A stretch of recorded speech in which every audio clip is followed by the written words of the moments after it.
আসসালামু আলাইকুম। নতুন ভিডিওটা আপনাদের সবাইকে আবারও স্বাগতম। আজকের ভিডিওতে মূলত সমুদ্রের তলদেশে থাকা কিছু প্রাণীদের নিয়ে।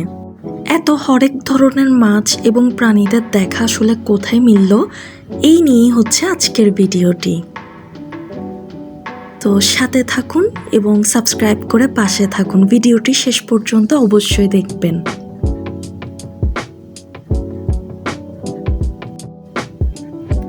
আমরা মূলত কক্সবাজারে গিয়েছিলাম জুলাইতে।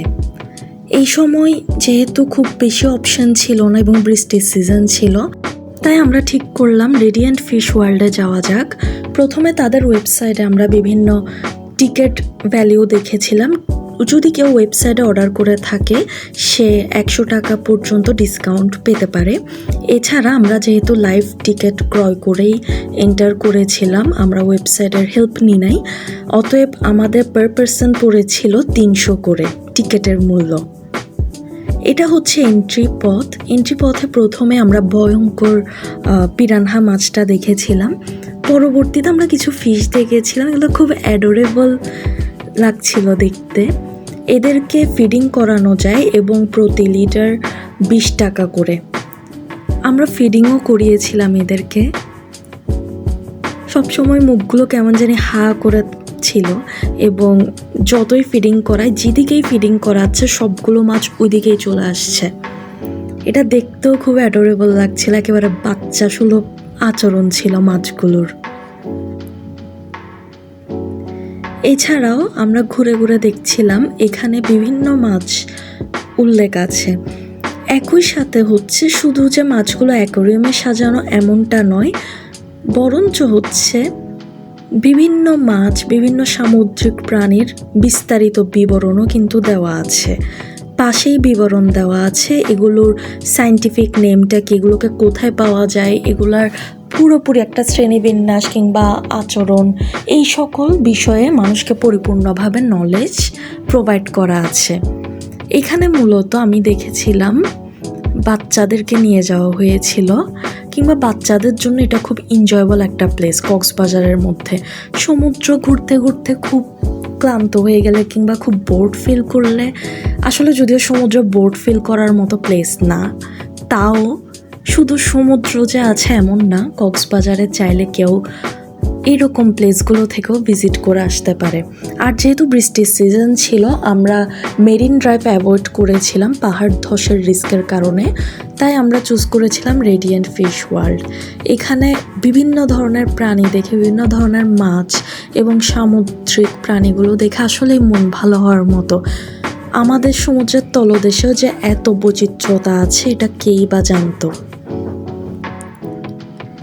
এক একটা এক এক বাহারি রকমের, এক একটা এক এক ধরনের, কারোর সাথে কারো বৈশিষ্ট্য, নাম কিংবা বৈচিত্র্যতার কোনো মিলই নেই। তবে কিছু অ্যাকোয়ারিয়াম দেখে আমার খুব খারাপ লাগছিল, কিছু অ্যাকোয়ারিয়াম খালি ছিল আসলে। হয়তো যখন অ্যাকোয়ারিয়ামটা যাত্রা শুরু করে তখন হয়তো প্রাণীগুলো ছিল, কিন্তু কোনো কারণে হয় অযত্ন, অবহেলা কিংবা আরও অন্য কোনো কারণ থাকতে পারে যার কারণে প্রাণীগুলোকে আর দেখা যাচ্ছে না। এটা হচ্ছিল অক্টোপাসটা খুব গুমড়ে ছিল। এছাড়াও এখানে মূলত বাচ্চাদেরকে যদি ভিজিট করানো হয়, ওরা অনেক মাছ সম্পর্কে জানতে পারবে, সেই সাথে অনেক ধরনের প্রজাতির দেখা পাবে। এই ভিজিটটা আসলেই তাদের জন্য খুব শিক্ষণীয় হবে। এই মাছগুলো দেখছিলাম, আমার কাছে খুব বিচিত্র লাগছিল। বিভিন্ন ছোট থেকে বড়, মাঝারি সাইজের অনেক মাছ ছিল। যেমন এমনও মাছ ছিল যেগুলোর নাম আসলে আমরা জানি না, বা যাদের অস্তিত্ব সম্পর্কে আসলে আমরা ধারণাই রাখতাম না। স্ন্যাপারের দেখা মিলল, এগুলাকে বলা হচ্ছিল স্ন্যাপার।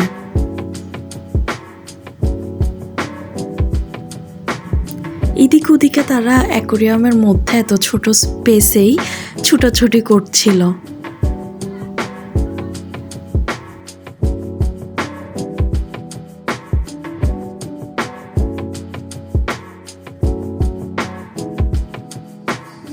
কিছু অ্যাকোয়ারিয়ামে মাছ খুবই দুর্লভ দেখা মিলছিল অথবা খালি মিলছিল, ওগুলো নিয়ে অ্যাকচুয়ালি খারাপ লাগছিল।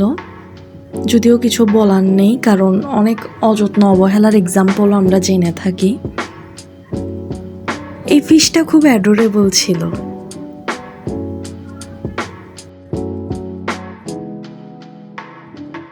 এটি ছিল লাল কাঁকড়া, যেটাকে মূলত ইনানি বিচে নাকি খুব বেশি পাওয়া যায়, কিন্তু এটাকে পুরোপুরিভাবে দেখতেই পারলাম না।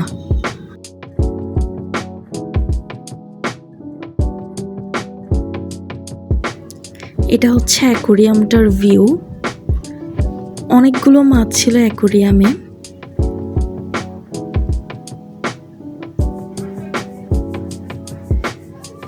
এটা খুব রিস্কি ছিল দেখতে।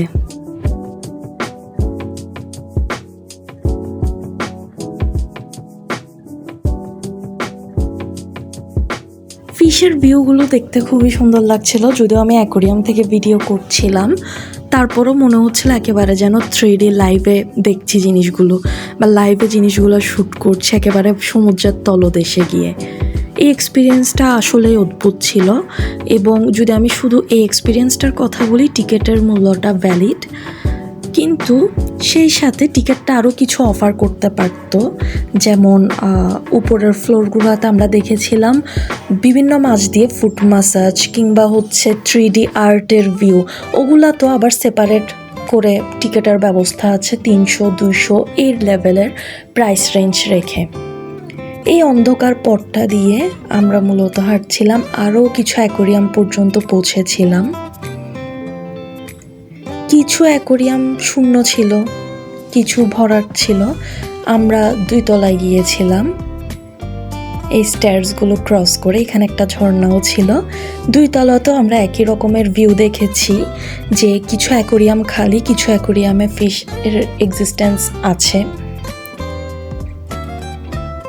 আমি পুরো দৃশ্যটাই অ্যাকচুয়ালি কভার করেছি, পুরো ভিডিওটাই অ্যাকচুয়ালি ইনক্লুড করেছি। কোনো ধরনের কাটছাট আমি রাখিনি এক্ষেত্রে, কারণ যেন মানুষ বুঝতে পারুক যে এটার প্রেজেন্ট অবস্থাটা কেমন, বা প্রেজেন্টে কি আছে কি নেই। এই মাছটার লেজ নড়ানোটা অদ্ভুত রকমের সুন্দর দেখতে।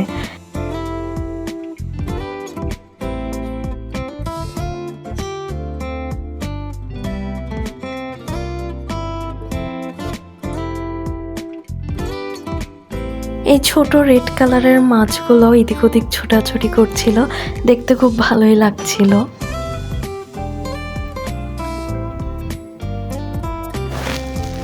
আসলে এখানে কত ধরনের প্রাণী আছে, অ্যাকোরিয়াম খালি থাকা সত্ত্বেও গুণে শেষ করা যাবে না।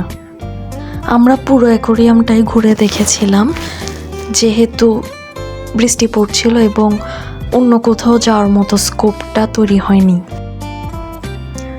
আমার মনে হয় 300 টাকায় এক্সপিরিয়েন্সটা আসলেই নেওয়ার মতোই ছিল, এবং বিশেষ করে বাচ্চারা এই প্লেসটাকে খুব এনজয় করবে। এটা ওয়ান্স ট্রায়াবল একটা প্লেস। তবে যদি আমি কম্বাইন্ডলি বলি, আরও কিছু ফ্যাসিলিটি তারা প্রোভাইড করতে পারতো। অ্যাজ এক্সাম্পল ফুট ম্যাসাজ, যেটার জন্য তারা আবার এক্সট্রা চার্জ করছে, কিংবা হচ্ছে মিউজিয়াম কিংবা 3D আর্ট গ্যালারি, এগুলোর জন্য তারা এক্সট্রা চার্জ করছিল। এমনকি ভিডিও গেমস প্লের জন্য এক্সট্রা চার্জিং ছিল। 150 থেকে 200 কিংবা 300 রেঞ্জে এমন চার্জিং ছিল। এটাও যদি তারা টিকিটের মধ্যে ইনক্লুড করতে পারতো, তাহলে আমার মনে হয় এটা মাস্ট ট্রায়াবল অ্যান্ড অ্যাগেইন ভিজিটেবল একটা প্লেস হিসেবে আমি এটাকে গ্যারান্টিড করতে পারতাম। এই সিলভার ফিশ এবং জেলি ফিশটা আমার পার্সোনালি খুবই ফেভারিট লেগেছে দেখতে।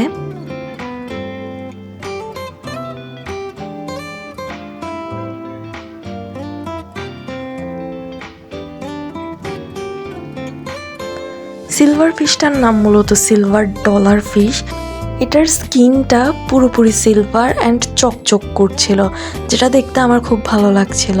পুরো মিউজিয়ামটা ভিজিট শেষে আমরা একেবারে টপ ফ্লোরে গিয়েছি। ওখান থেকে আমরা এক্সিটটা নিয়েছি লিফটের মাধ্যমে। এক্সিটটা মূলত এভাবে নেওয়া হয়, আপনি পুরা মিউজিয়ামটা ভিজিট করা শেষ হলে, পুরা অ্যাকোয়ারিয়ামটা ভিজিট করা শেষ হলে আপনি নেমে যাবেন। সো এটুকুই আজকের ভিডিওটা। ভালো থাকবেন সবাই, সাবস্ক্রাইব করে পাশে থাকবেন। ধন্যবাদ।